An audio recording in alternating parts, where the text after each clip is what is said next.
Chega aqui para mais um vídeo. Gente, imagina que vocês acabaram de receber 100 mil reais, seja 50, não interessa como vocês receberam, seja da agiota, seja do pai, seja herança. Beleza, temos 100 mil reais. O que você faria com esse dinheiro? Como que você começaria a construir uma carteira? Sairia comprando ações, ETF, Bitcoin, apostando no jogo do bicho, tigrinho? O que você faria? Importante de tudo é pensar na estratégia. Uma carteira bem feita, ela tem que compor várias classes de ativos. Então, o primeiro passo é diversificar e construir uma carteira robusta. Então, quando você está com esse dinheiro, existe uma pergunta que todo iniciante faz. Qual o melhor investimento? Onde eu vou alocar esse dinheiro? Parece uma boa pergunta, mas ela tem uma premissa errada. O que acontece? É como você perguntar qual que é a melhor peça do carro. Será que é o motor? Será que são os pneus? Será que é o virabrequim? Então, cada um tem uma função. O importante é saber onde alocar. Não faz sentido você pegar uma peça sozinha. Um carro funciona porque todas elas trabalham juntas em prol de um benefício em comum, que é andar e te levar do ponto A do ponto B. Uma carteira de investimento é a mesma coisa.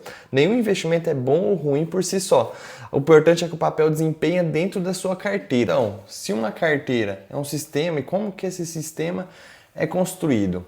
A gente tem que pensar que se investir não é simplesmente escolher ativos, né? Como uma carteira é construída na prática, o que vai te levar a performar cada vez melhor. A resposta está em entender que cada investimento precisa cumprir uma função. É como se você tivesse dinheiro para comprar um time de futebol. Compensa comprar 11 atacantes? Não, você precisa ter alguém para cada função. Então, antes de pensar em rentabilidade, a gente precisa entender o que cada ativo vai te ajudar. Que cada ativo vai te proteger e vai fazer seu patrimônio crescer. Então, gente, independente dos ativos que você escolher, a gente precisa seguir 4 tópicos. Quais são eles? Liquidez, preservação, crescimento e diversificação. O que é cada um deles?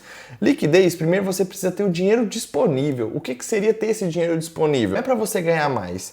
É para ter um dinheiro que quando você precisar, você consegue sacar ele de imediato, não precisa mexer na sua carteira que tem construído ao longo do tempo. Segundo, preservação. Depois você precisa que os ativos protejam parte do seu patrimônio. Nem tudo que existe na carteira é para maximizar seu retorno. Alguns ativos são para reduzir o impacto de momentos ruins. E terceiro, o crescimento. Só depois que entra os ativos de crescimento. São aqueles que no longo prazo têm potencial de aumentar seu patrimônio acima da inflação. Inflação hoje é um posto oculto e terrível para qualquer carteira. E por fim, diversificação. Existe reduzir a dependência de um único cenário econômico. Imagina agora depois das eleições. A gente tem uma taxação na energia elétrica.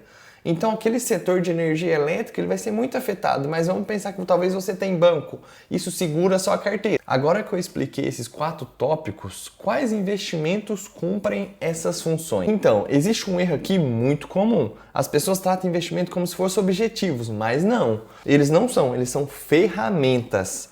Assim como o martelo serve para pregar um prego e a chave de fenda serve para apertar um parafuso, cada investimento foi criado para resolver um problema diferente. Por isso que perguntar qual o melhor investimento faz tanto sentido quanto perguntar qual a melhor ferramenta para aquele problema. Algumas sugestões aqui. Reserva de emergência. Se o objetivo é liquidez, como a gente falou daquele tópico, utilizando investimentos de baixo risco e alta disponibilidade. Se você precisar para amanhã, esse dinheiro está na sua conta e você consegue trabalhar com ele. Segundo ponto, renda fixa. Se o objetivo é preservar patrimônio, ainda mais no Brasil, que tem essa loucura de um dia estar numa lei, até o passado é incerto, isso reduz oscilações e renda fixa costuma cumprir esse papel. Ações e ETF. Se o objetivo é crescimento a longo prazo, ativos ligados ao crescimento de empresas faz sentido. Elas sempre estão olhando o futuro. O melhor ponto para a empresa ali é crescimento e gerar caixa, gerar lucro. Então, se ela está seguindo nesse ponto, ela está no caminho certo. Por fim, investimentos internacionais, ouro ou outros ativos. O que seriam esses outros ativos? Seja algum tipo de ETF, seja criptomoedas. Então, se o objetivo é reduzir a dependência de um único país, como o Brasil, ou seja, ou da moeda, ou de uma economia local, ativos nessa classe. Perceba que eu não falei começar comprando ações ou a diquinha de algum amigo ou familiar. Eu comecei a falar um leque de opções, várias opções para a gente ter uma carteira blindada. Vocês podem estar se perguntando então, qual a carteira ideal? qual que é a carteira melhor para o meu perfil? Cada pessoa tem um tipo de perfil diferente, ela tem uma taxa de assumir riscos diferentes, tem uma suscetibilidade diferente, então o meu risco é diferente do seu. Vamos trazer um exemplo. A carteira de um médico de 30 anos dificilmente será parecida de um estudante ou uma pessoa de meia idade. Por quê? São perfis diferentes, são momentos de vida diferentes, cada um consegue absorver e sentir um risco diferente. Ou seja, não existe a carteira melhor para cada um ou a carteira que rende mais. Tudo depende a que você consegue manter e suportar. Uma estratégia perfeita abandonada é pior do que uma estratégia boa mantida por décadas.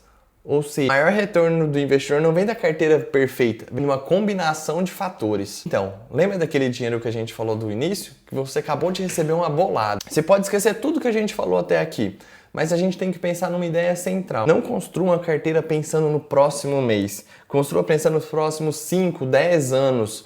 Então isso que vai te fazer ganhar ao longo prazo. Porque ninguém sabe qual que vai ser o próximo investimento do ano. Sempre tem aquelas pessoas que fazem previsão de qual que é o valor que o dólar vai bater. Sempre tem aquelas que falam que aquela açãozinha ela vai disparar. Mas não, existe uma coisa que sabemos com bastante segurança. Ao longo das décadas, quem permanece investido em segue uma estratégia consistente tende a construir um patrimônio maior daqueles que ficam fazendo movimentações e giro da carteira desnecessário. Isso tudo que eu te falei te traz uma possibilidade enorme agora de adentrar em cada uma dessas classes de ativos. E existem inúmeras. Você quer montar uma carteira com qual que é a proporção ideal de cada ativo desse? Então, no próximo vídeo, vamos falar sobre um conceito dos mais mal compreendidos no mercado, o risco. Afinal, risco é realmente perder dinheiro? Existe uma definição muito mais ampla que ninguém conhece. Se o conteúdo te ajudou a enxergar investimentos de uma forma diferente, deixa aqui seu like, se inscreva no canal, compartilhe esse vídeo com alguém que está precisando desse auxílio.